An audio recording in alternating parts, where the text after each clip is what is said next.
2026 daily current affair छेल्ले सुधी video साथे बनी रहेजो। करंट अफेर्स इंपोर्टન્ટ टॉपिक है, दरेक एक्जाम में प्रश्न पूछवामां आवे छे। टॉपिक पर आवीए। क्वेश्चन नंबर 1 है, हाल में आंतरराष्ट्रीय प्लास्टिक बेग मुक्त दिवस क्यारे उजववामां आव्यो? तो प्रश्न है, आंतरराष्ट्रीय प्लास्टिक बेग मुक्त दिवस क्यारे मनावायो? राइट आंसर है, दर वर्षे 3 जुलाई आ दिवस मनावाय छे। दर वर्षे 3 जुलाईना रोज आंतरराष्ट्रीय प्लास्टिक बेग मुक्त दिवस उजववामां आवे। तेनो मुख्य हेतु सिंगल यूज प्लास्टिक बेगनी हानिकारक असरो विશે जागृति लावવાનો છે। કયા રાજ્યમાં હેલિકોપ્ટર કામગીરી માટે ભારતની પ્રથમ ઉપગ્રહ આધારિત લેન્ડિંગ પ્રક્રિયાને મંજૂરી આપવામાં આવી છે? તો રાઈટ આન્સર છે મિત્રો આમાં આંધ્રપ્રદેશ ખાતે। ભારતની પ્રથમ India's first satellite based helicopter landing એટલે કે pins point in space instrument approach procedure Andhra Pradesh રાજ્યમાં મંજૂરી આપવામાં આવી છે। આ પ્રક્રિયા ઉંડાવલી હેલિપોર્ટ માટે મંજૂર કરાયું છે। મિત્રો આંધ્રપ્રદેશનું કેપિટલ છે અમરાવતી, સીએમ છે એન ચંદ્રબાબુ નાયડુ, રાજ્યપાલ છે justice Abdul Nazeer. Star mark કરજો, વેરી ઇમ્પોર્ટન્ટ પ્રશ્ન છે આ। હાલમાં ચીફ્સ ઓફ સ્ટાફ કમિટીના અધ્યક્ષના chief of integrated defence staff તરીકે કોની નિમણૂક કરવામાં આવી? મિત્રો પ્રશ્ન સમજો તમે અહીંયા, કારણ કે અત્યારે ઘણા બધા સૈન્ય અધિકારીઓની નવી નિમણૂક કરવામાં આવી છે। ચીફ્સ ઓફ સ્ટાફ કમિટીના અધ્યક્ષના chief of integrated defence staff તરીકે કોની નિમણૂક કરવામાં આવી છે? તો રાઈટ આન્સર છે મિત્રો તેજિંદર સિંહ, બરાબર। એર માર્શલ તેજિંદર સિંહને ચીફ્સ ઓફ સ્ટાફ કમિટીના chief of integrated defence staff તરીકે નિયુક્ત કરવામાં આવ્યા। તેમણે 1 જુલાઈ 2026ના રોજ પદભાર સંભાળ્યો છે।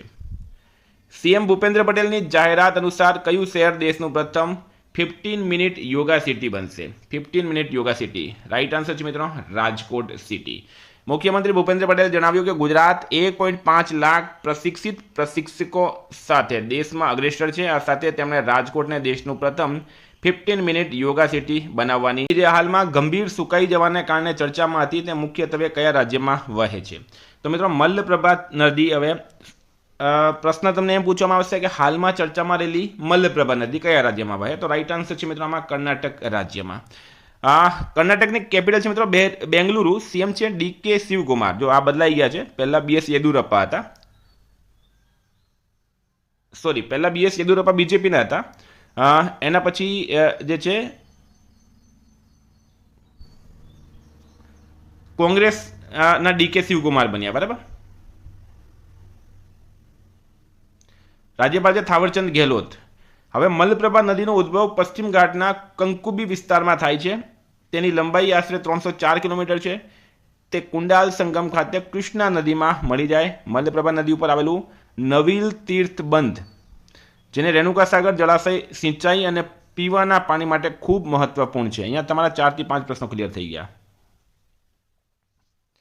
હાલમાં વર્લ્ડ હાઇડ્રો પાવર આઉટલુક 2026 મુજબ સ્થાપિત હાઇડ્રો પાવરની દ્રષ્ટિએ ભારતનો ક્રમ શું છે? તો પ્રશ્ન છે વર્લ્ડ હાઇડ્રો પાવર આઉટલુક 2026 મુજબ સ્થાપિત હાઇડ્રો પાવરની દ્રષ્ટિએ ભારતનો ક્રમ, રાઈટ આન્સર છે મિત્રો આમાં 5મો, ભારત 5મો ક્રમ છે। સ્થાપિત હાઇડ્રો પાવર ક્ષમતામાં ભારત વિશ્વમાં 5મા સ્થાને છે। ભારતે 2025 દરમિયાન 4 ગીગાવોટથી વધુ નવી હાઇડ્રો પાવર ક્ષમતા ઉમેરવામાં આવી, જેના કારણે ભારતે રશિયાને પાછળ છોડીને 5મું સ્થાન મેળવ્યું। ભારતની કુલ સ્થાપિત હાઇડ્રો પાવર ક્ષમતા અંદાજે 64 ગીગાવોટ સુધી પહોંચી છે। પ્રથમ ક્રમાંક છે મિત્રો ચીન દેશ। કઈ આઈઆઈટી હાલમાં આબોહવા અને ભૌગોલિક માહિતીના આધારે ડેન્ગ્યુના જોખમનું મૂલ્યાંકન કરવા માટે ક્લાઇમેટ મોડેલ વિકસાવ્યું? તો રાઈટ આન્સર છે મિત્રો આઈઆઈટી ખડગપુર।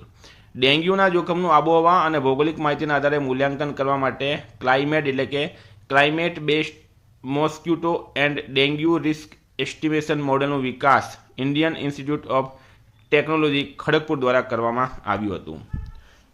8 નંબર છે કિદામ્બી શ્રીકાંતે હાલમાં યુએસ ઓપન બેડમિન્ટન 2026માં કયો મેડલ જીત્યો?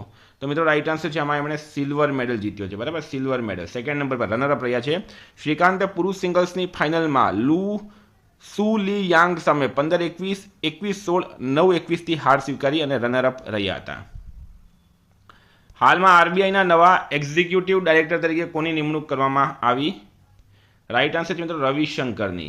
આરબીઆઈ રિઝર્વ બેંક ઓફ ઇન્ડિયાના, બરાબર, રવિશંકર રાઈટ આન્સર છે। શું બન્યા છે? Executive director. હવે મિત્રો આ તમારે સ્ક્રીનશોટ લઈ લેવાનો છે અત્યારે જેટલી પણ નવી નિમણૂક થઈ, બરાબર, આ સ્ક્રીનશોટ લઈ લો। જેટલી પણ નવી નિમણૂક થઈ છે એ બધાની અહીંયા માહિતી આપવામાં આવેલી છે. ટોટલ નવી નિમણૂકની માહિતી અહીંયા તમને મળી જશે. હાલમાં જુલાઈ 2026માં યુરોપિયન યુનિયન કાઉન્સિલના પ્રમુખ તરીકે કોને નિયુક્ત કરવામાં આવ્યા? તો મિત્રો આ કોઈ વ્યક્તિ નથી પણ દેશ છે, બરાબર, અને એનું નામ છે આયર્લેન્ડ દેશ. હવે તમને એક માહિતી અહીંયા આપી દઉં. યુનાઇટેડ કિંગડમ, બરાબર, યુરોપિયન યુનિયનમાં અત્યારે 31 સદસ્ય છે, બરાબર, પણ એમાં બ્રિટન નથી. યુનાઇટેડ કિંગડમે 31 જાન્યુઆરી 2020 ઈયુમાંથી બહાર નીકળ્યું, જેને બ્રેક્ઝિટ તરીકે ઓળખવામાં આવે છે, અને હવે તે ઈયુનો સભ્ય નથી. કોણ 413મી આંતરરાષ્ટ્રીય મેચ રમીને ભારતના સૌથી વધુ મેચ રમનાર હોકી ખેલાડી બન્યા છે? રાઈટ આન્સર છે મિત્રો આમાં હોકીની વાત થઈ છે તો મનપ્રીત સિંહ, બરાબર, એકમાત્ર ખેલાડી છે હાલમાં જે ભારત માટે સૌથી વધારે મેચ રમ્યા છે, અને અત્યારે મિત્રો તેઓ એક્ટિવ ખેલાડી છે, બરાબર, એવું નથી કે ભાઈ પૂરું થઈ ગયા, સંન્યાસ લઈ લીધો હોય. તેમણે પૂર્વ કેપ્ટન દિલીપ ટર્કીના 412 મેચોનો રેકોર્ડ તોડ્યો. આ સિદ્ધિ માટે હોકી ઇન્ડિયાએ તેમને 10 લાખનું ઇનામ પણ આપ્યું છે. પ્રશ્ન છે, જૂન 2026માં ભારત દ્વારા માન્યતા પ્રાપ્ત પ્રથમ સ્વદેશી HPV ટેસ્ટનું નામ શું છે? મિત્રો સ્ટાર માર્ક કરજો, આ વેરી વેરી ઇમ્પોર્ટન્ટ પ્રશ્ન આપણું રહી ગયું હતું. તો ટ્રુનેટ HR HPV+. ભારતે સર્વાઇકલ કેન્સર એટલે કે ગર્ભાશયના મુખનું કેન્સરના સ્ક્રીનિંગ માટે ગોવાની મિલબિયો ડાયગ્નોસ્ટિક કંપની દ્વારા વિકસાવવામાં આવેલી દેશની પ્રથમ સ્વદેશી ટેસ્ટ એટલે કે ટ્રુએન્ટ HR HPV+ સફળતાપૂર્વક મૂલ્યાંકન કર્યું. વિશેષતાની વાત કરીએ, આ ટેસ્ટ હાઈ રિસ્ક ધરાવતા 8 પ્રકારના હ્યુમન પેપિલોમા વાયરસની ઓળખી શકે છે, જે આશરે 95% સર્વાઇકલ કેન્સર માટે જવાબદાર છે. 13 છે, લિસ્ટ એ ક્રિકેટમાં સૌથી ઝડપી અડધી સદીનો વર્લ્ડ રેકોર્ડ કોણે બનાવ્યો છે?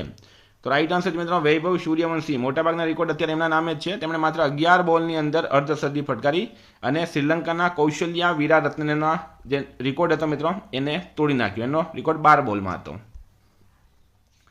હાલમાં કયા રાજ્ય સરકારે લઘુમતી શિક્ષણ સત્તામંડળની રચના કરી છે? તો રાઈટ આન્સર છે મિત્રો આમાં ઉત્તરાખંડ સરકાર. ઉત્તરાખંડ રાઈટ આન્સર છે.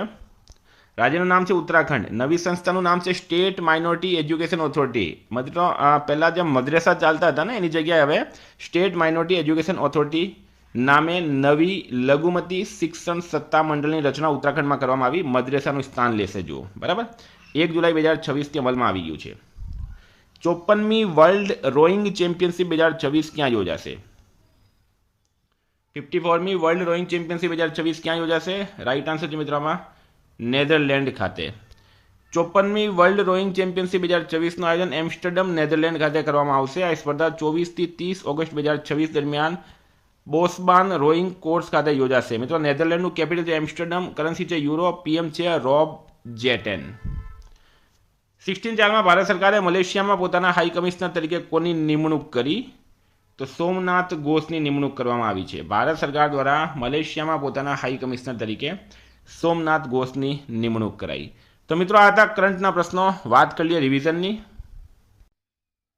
તો આપણે આવી ગયા છે 3 જુલાઈ 2026 રિવિઝન પર. હાલમાં વિશ્વ રમતગમત પત્રકાર દિવસ ક્યારે ઉજવવામાં આવ્યો? 2 જુલાઈએ. પ્રધાનમંત્રીની સુરક્ષા માટે જવાબદાર સ્પેશિયલ પ્રોટેક્શન ગ્રુપના ડાયરેક્ટર તરીકે કોની નિમણૂક કરાઈ? અમિત કુમારની. IMF દ્વારા બહાર પાડવામાં આવેલા અહેવાલ મુજબ 2026માં કયો દેશ સૌથી વધુ વિદેશી રિઝર્વ ભંડાર ધરાવતો દેશ છે? ચીન. સંયુક્ત રાષ્ટ્ર દ્વારા બહાર પાડવામાં આવેલા SDG ઇન્ડેક્સ 2026માં ભારત 94માં સ્થાને છે. 29મો રાષ્ટ્રીય ઈ ગવર્નન્સ કોન્ફરન્સનું આયોજન જયપુરમાં કરાઈ. 1 જુલાઈ 2026ના રોજ સ્ટેટ બેંક ઓફ ઇન્ડિયાનો કયો સ્થાપના દિવસ ઉજવવામાં આવ્યો? 71મો. ભારતીય સેનાના ઉપપ્રમુખ તરીકે કોની નિમણૂક કરવામાં આવી છે? સંદીપ જૈનની. કયા રાજ્યે કોલેજ અને ટેકનિકલ સંસ્થાઓમાં પ્રવેશ માટે એક અલગ સિંગલ પેરેન્ટ ચાઇલ્ડ કેટેગરી દાખલ કરી? મહારાષ્ટ્ર રાઈટ આન્સર છે.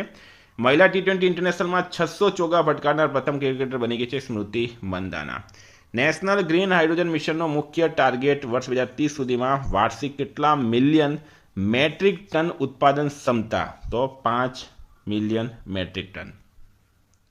હાલમાં દેશનું પ્રથમ ઓફશોર એરપોર્ટ ક્યાં બનાવવામાં આવશે? તો પાલઘરમાં.